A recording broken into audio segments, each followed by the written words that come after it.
You can call me Mystic Mike because I predict these things. Cody Brundage takes on Julian Marquez this Saturday at UFC Las Vegas back in the Apex.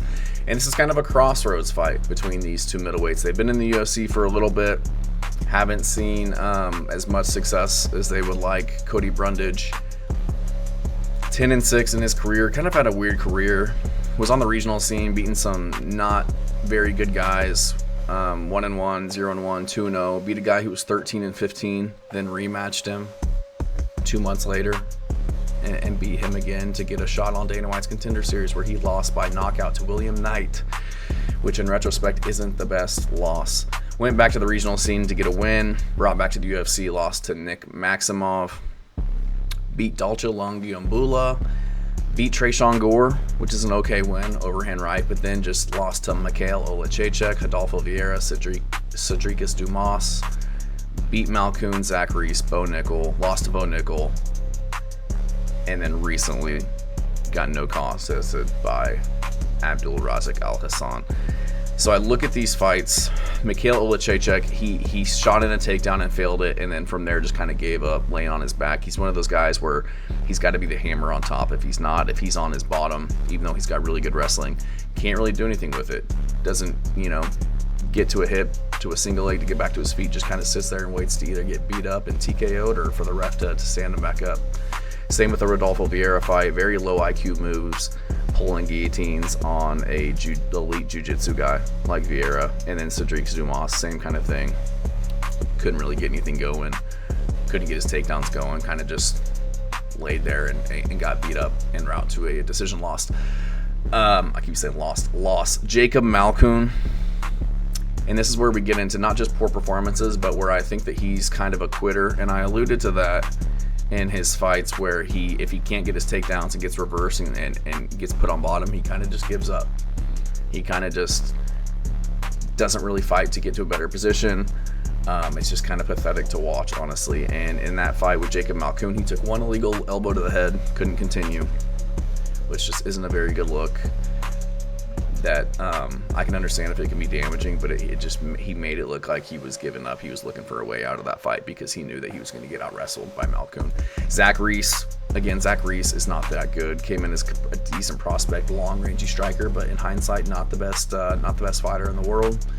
Slammed him to get out of a submission to win that one. Bo Nickel, he was doing good in this fight in terms of the wrestling. Wasn't getting completely dominated, but did eventually lose position, was on bottom, gave up to the rear naked choke. And then Abdul Razak Al Hassan, same kind of thing. This one I can excuse with all the legal shots that Hassan put on him, and he eventually couldn't continue. So just a weird kind of fluky career, bad luck, bad skills. Just I'm not very high on Cody Brundage. Julian Marquez, I think he's tougher. I think he's an actual tough fighter compared to Brundage, who's just kind of a high level athlete. But I feel like when things get tough, he kind of crumbles. Whereas Julian Marquez, dude's pretty tough. Came into the UFC off the Contender Series as well. Knocked out Phil Hawes, which is a good win. Beat Darren Stewart. Lost to Alicio DeCherco. It's not a terrible loss. Beat Maki Pitolo. That was a good fight for Julian Marquez, and the reason why I'm picking him to beat Cody Brundage is he was getting out grappled by Maki Pitolo, but he never gave up. He stayed in there. His cardio prevailed, and he ended up getting the anaconda choke against Maki Pitolo. And I feel like he has that grit and that dog in him that Cody Brundage doesn't have. Sam Alvey choked him out. Lost to Gregory Rodriguez by punches. Marc-Andre Barrial, he was having a good fight with him, was kind of piecing him up in the first round before he just kind of gassed out. I just don't anticipate Brundage being able to push a pace that power bar Barrial could do. And then Zach Reese just caught him at the very beginning of their fight. But Julian Marquez on a 3-fight losing streak, and I get it, but I feel like he's very tough. He may not be a better wrestler than Brundage, but I feel like he can weather the storm that is Cody Brundage. As soon as Cody Brundage really doesn't see things going his way, and as Julian Marquez is scrambling back to his feet, looking to put damage on him, I just feel like he's going to crumble again. Julian Marquez is a big guy for the division. carries a lot of power. He is 34. He's not really too old. He's still kind of in his prime, but he's 6'2" with a 72-inch reach. Cody Brundage is 6 foot with a 72-inch reach, 30 years old. I just think that Julian Marquez is the grittier fighter.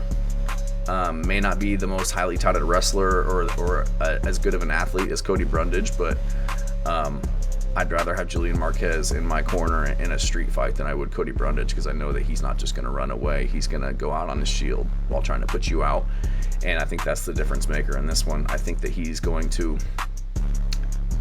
be able to take Brundage. Brundage has power on the feet, which is a concern because Julian Marquez has shown a propensity to get knocked out in his last 3 fights, but I feel like Julian Marquez can wear those punches and keep coming forward against Cody Brundage, and Cody Brundage can't take being the nail. As soon as the roles are reversed and he's put in the position where he's on bottom being the nail, he just kind of gives up. He doesn't have tons of momentum right now. A lot of stakes for this fight.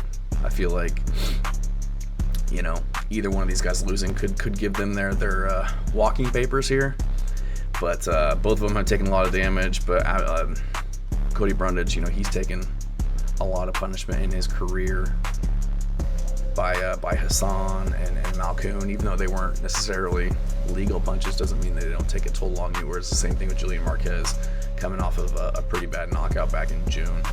So both these guys coming off relatively the same amount of time off. I just think Julian Marquez he's got that intangible factor, and that's that he's tough, and you got to put him away if you want to win. Whereas Cody Brundage, I don't think he's that tough, and he will take himself out of the fight if you give him the chance. So if you show him the door, he will take it. So I'm gonna go Julian Marquez in this one. I think he gets the decision, but I also think he can TKO Brundage. I think he can get him into, you know, the second, third round when he's tired out, he doesn't want to be there anymore, and land some good strikes and pound him out on the canvas. So I'm gonna go Julian Marquez by KO, TKO, round 2 or 3. Thanks.